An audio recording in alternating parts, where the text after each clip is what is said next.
네, 안녕하세요. 이번 저널 미팅 발표를 진행하게 된 지능형 신경공학 연구실 소속 석박통합과정 이준석입니다. 저는 오늘 에듀케이션과 관련된 문헌 두 편에 대해 발표드리도록 하겠습니다. 첫 번째 논문은 Interbrain Coupling Reflex Disciplinary Differences in Real-World Classroom Learning 이라는 논문으로 MPJ Science of Learning이라는 저널에 게재된 논문입니다. 사실 제가 이제 음원 자극이 암산, 기억력과 같은 인지 능력에 미치는 영향에 대해 조사하는 연구를 수행하고 있으며 해당 연구 주제로 논문을 작성할 때 타겟 저널을 조사하던 도중 임팩트 팩터는 4.2이지만 이제 높은 랭크의 저널을 발견하게 되어서 해당 저널의 논문들로 저널 미팅을 준비하게 되었습니다. 참고로 이 해당 저널 같은 경우에는 생긴 지 한 3년 정도 된 것 같습니다. 첫 번째 논문의 인트로에 대해 먼저 말씀드리겠습니다. 첫 번째 문단에서는 클래스룸 러닝, 즉 일반적으로 이제 학교에서 진행되는 교실 학습에 관한 이야기를 하고 있습니다. 교실 학습에는 수학, 역사, 언어, 물리 등과 같은 다양한 분야의 수업이 이루어지는데 학문적 차이가 교실 학습에 상당한 영향을 미칠 수 있으며 수학, 공학과 같은 어려운 학문과 역사, 철학, 언어와 같은 쉬운 학문의 차이를 언급하고 있습니다. 다만 이 학습 과정 자체를 직접적으로 다루는 연구는 부족하다고 합니다. 다음 문단에서는 이 인터브레인 커플링이라는 분석이 학습 과정을 평가할 수 있다고 언급하고 있으며 다양한 선행 연구 예시를 언급하고 있습니다. 다음 문단에서는 최근 연구를 통해 인터브레인 커플링이 비디오 시청, 그룹 토론과 같은 학습 과정을 조사할 수 있으며 해당 연구들이 생물학, 컴퓨터과학, 물리학과 같은 어려운 분야에 대해 수행되었다고 합니다. 학생과 전문가 사이의 커플링의 경우 언어, 철학과 같은 쉬운 학문에서 학습 과정을 평가할 수 있다고 합니다.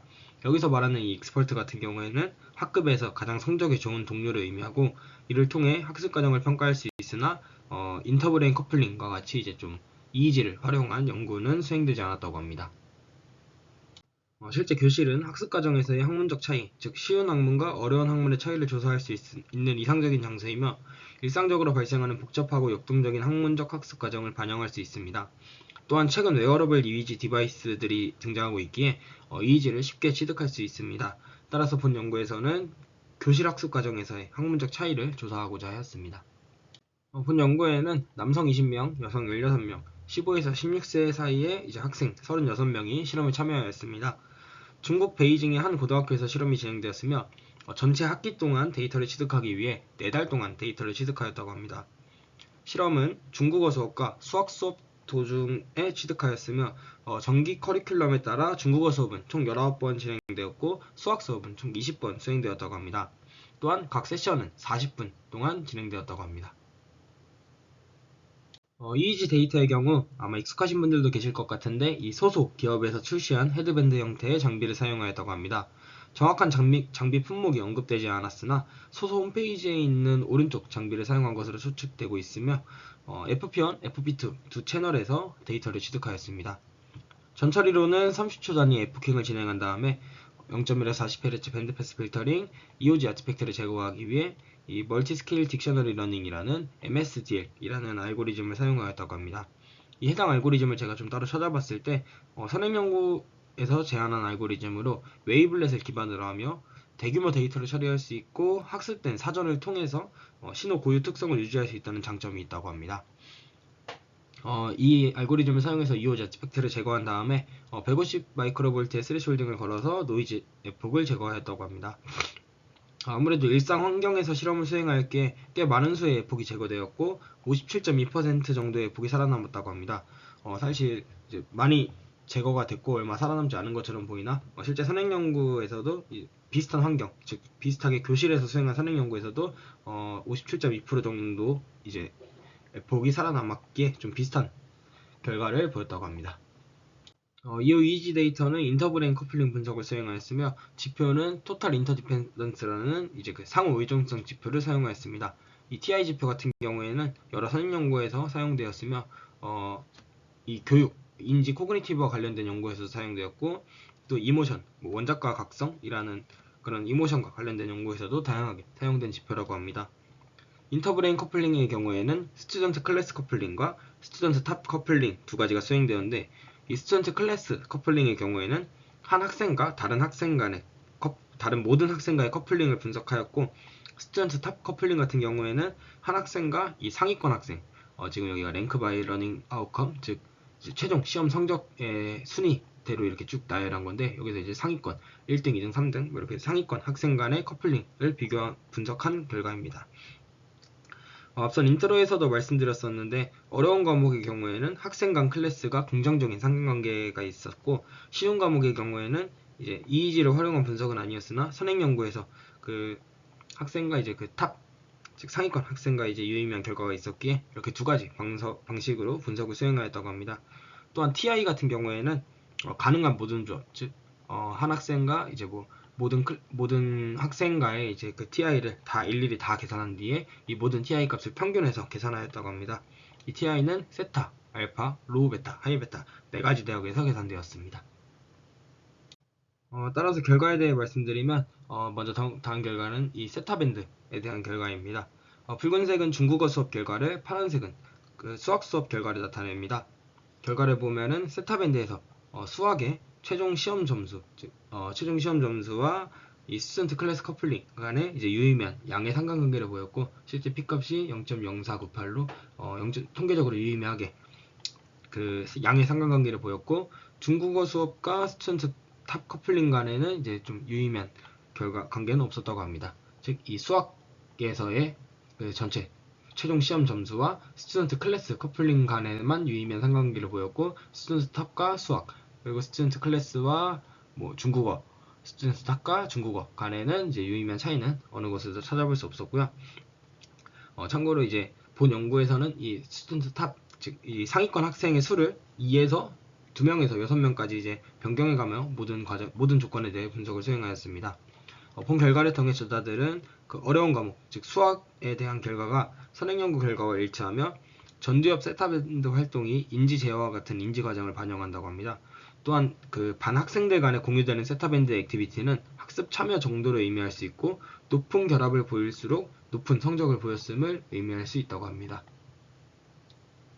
다음 결과는 알파밴드 결과이며, 세타밴드와는 다르게 스튜던트 클래스에서 유의미한 상관관계는 따로 없었습니다.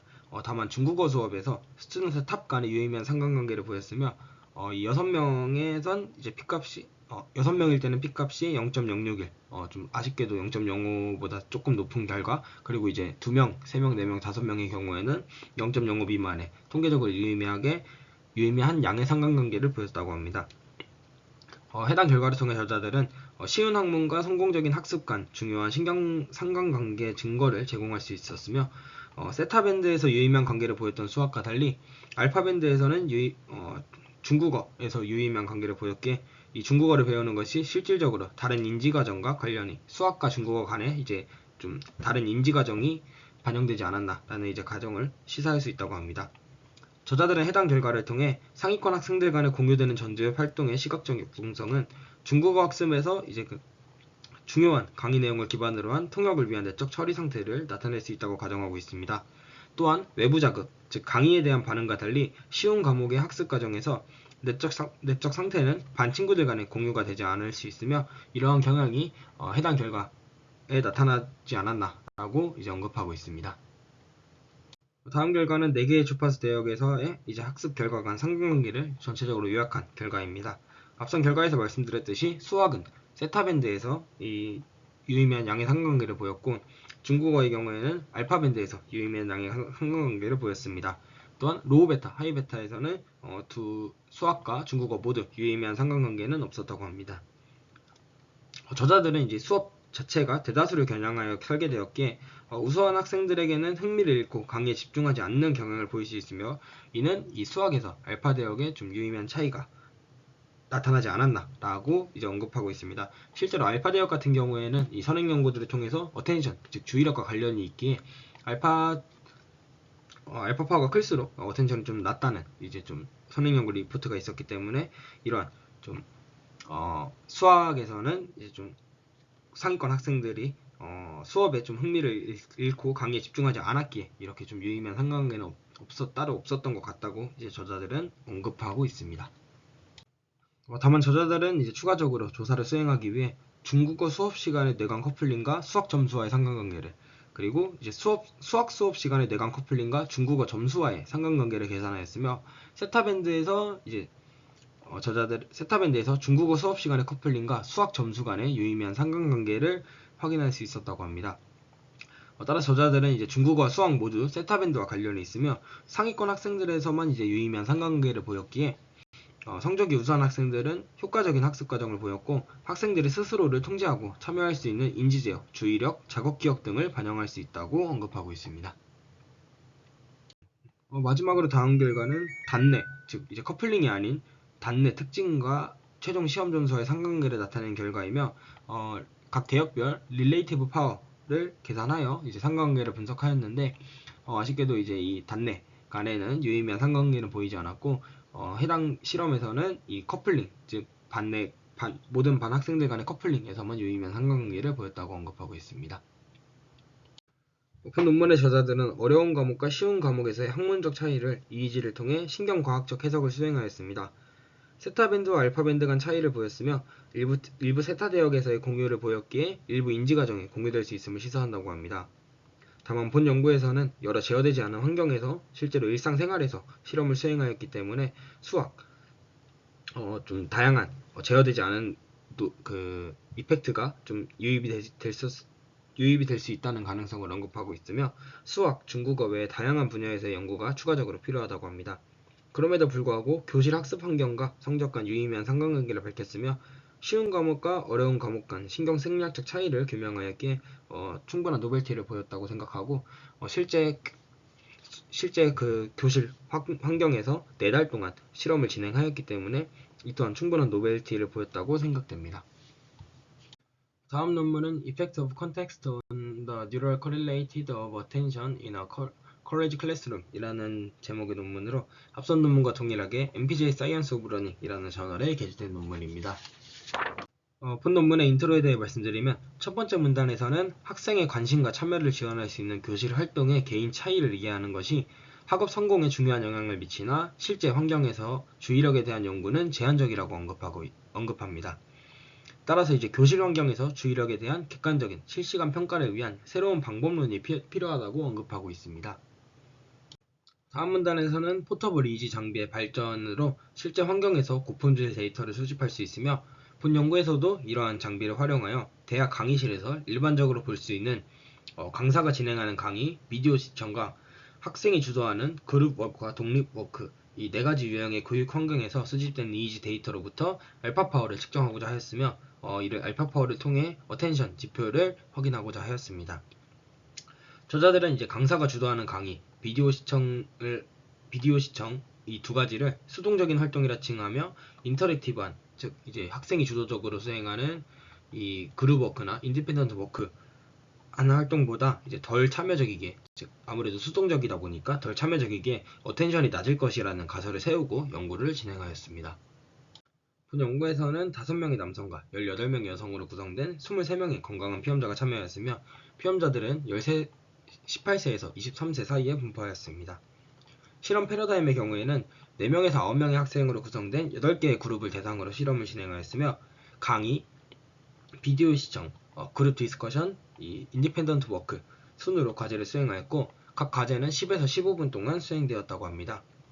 과제의 경우 실제 대학 강의실에서 수행되었으며 강의 및 비디오는 대학원 조교가 직접 수행하였다고 합니다. 본 연구에서는 데이터를 어텐티브, 인어텐티브, 미싱 세 부류로 분류하였으며 이는 수동으로 레이블링을 진행하였다고 합니다. 오른쪽 표는 각 과목별 레이블링 조건을 나타내는데 참고하시면 될 것 같습니다. 이지 데이터의 경우 오른쪽 제품과 같은 무선 장비를 활용하였으며 24개 채널에서 데이터를 취득하였습니다. 데이터 전처리로는 1에서 50Hz 밴드패스 필터링, 스레셜 등을 통한 무브먼트 아티팩트 제거, 또 BVA라는 툴에 내장된 리그레이션 기반의 알고리즘을 통해 EOG 아티팩트를 제거하였다고 합니다.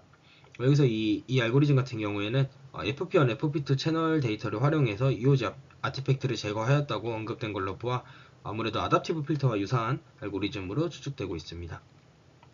이후 이제 본 연구에서는 주의력 지표로 알파 릴레이티브 파워를 계산하였습니다. 앞서 말씀드렸듯이 선행 연구에서 이 알파 파워가 어텐션과 이제 관련이 있다고 언급되었기에 해당 지표를 사용해서 이제 분석을 수행하였습니다. 다음으로 결과에 대해 말씀드리겠습니다. 본 논문에서는 이제 결과 피규어가 하나만 언급되었는데 이 해당 결과를 통해 이제 해당 결과에 대해 말씀드리면은 비디오를 시청할 때 알파 파워가 가장 큰 것을 확인할 수 있으며 이는 이제 비디오 시청 시에 주의력이 가장 낮았음을 시사한다고 합니다. 실제 선행 연구에서도 알파 릴레이티브 파워가 클수록 주의력이 낮다는 결과가 있기에 해당 결과를 통해 비디오를 시청할 때 가장 주의력이 낮았음을 의미하고 또한 이제 패시브한 즉 이제 강의를 듣거나 비디오를 시청하는 수동적인 활동을 했을 때 주의력이 인터랙티브한 그룹 디스커션을 하거나 인디펜던트한 워크 즉 뭐 자습 같은 걸 할 때 본인이 주도적으로 하는 활동 대비 좀 유의미하게 낮은 것을 확인할 수 있는데 이를 통해 이제 좀 이렇게 액티비티한 본인이 주도적으로 수행하는 그 강의 학습에서 좀 주의력이 더 높은 것을 확인할 수 있었다고 합니다. 다만 이제 이 두 조건 간에는 유의미한 차이는 없었다고 합니다. 저자들은 이제 널리 인용된 보고서에 따르면 학생의 주의력은 10에서 15분으로 제한되며 활동 전환 중 증가한다고 합니다. 본 연구에서도 10분의 활동에서 시작 시 2분과 후반 2분의 비교를 추가로 수행하였을 때 후반 2분의 알파 파워가 시작 2분 대비 유의미하게 낮았으며 이는 이제 과제가 끝날 때쯤 주의력이 낮아짐을 시사할 수 있다고 합니다. 실제 행동 지표를 보았을 때도 앞서 제가 이 수집된 데이터를 어텐티브, 인어텐티브, 미싱 이렇게 세 부류로 나눴다고 했는데 실제 이제 비디오를 시청했을 때 인어텐티브 지표가 가장 이제 높았으며 이 주도적으로 수행을 하였을 때 어텐티브 지표가 가장 높았다고 언급하고 있습니다. 다음 결과는 이 서플리멘터리 자료에 있는 세타 밴드, 베타 밴드, 감마 밴드의 결과를 나타냅니다. 강사가 주도한 이 패시브한 학습의 경우에는 세타 파워를 증가시켰고 이 베타, 감마 파워를 유의미하게 감소시켰습니다. 이는 이제 저자들은 이 결과를 통해 시각적 주의력의 변화와 관련이 있다고 언급하고 있으며 시각적 주의가 높아질 때 하이 프리퀀시의 증가를 즉 이제 주의력이 높았던 학생 주도 학습에서 주의력이 높았던 학생 주도 학습에서 베타, 감마 파워의 증가를 그리고 이제 로우 프리퀀시에서는 좀 낮은 감소를 유발할 수 있다고 언급하고 있습니다. 다만 이제 아쉽게도 본 연구에서는 이 시각적 주의력만을 좀 고려를 하였고 청각적 주의력에 대한 해석이 추가적으로 평가되어야 하며 이를 위해 이제 추가적으로 연구가 필요하다고 언급하고 있습니다. 본 연구의 목표는 강사 및 교사가 교실에서 주의력의 행동 징후를 잘 이해하도록 돕는 것이며 실제 교실 환경에서 EEG를 사용하여 조사한 연구가 거의 없음에 본 논문의 노벨티를 언급하고 있습니다. 첫 번째 논문의 경우 2023년에 출시된 논문이고 해당 논문의 경우 21년도에 출시된 논문이기에 본 논문이 아마 실제 교실 환경에서 수행된 첫 연구가 아닐까 생각이 됩니다. 본 논문을 보면서 꽤 좋은 저널임에도 결과가 생각보다 부실하다는 생각이 들었습니다. 추측으로는 21년도가 본 저널이 처음 오픈한 해이기에 조금 부실하더라도 이제 좀 게재가 될 수 있었나? 라는 생각이 들었으며 아이디어 및 실제 환경에서 수행한 첫 연구라는 이제 노벨티 자체가 이제 좀 크기 때문에 좀 게재가 되었나라는 생각이 들기도 하였습니다. 네, 이상으로 발표 마치겠습니다. 감사합니다.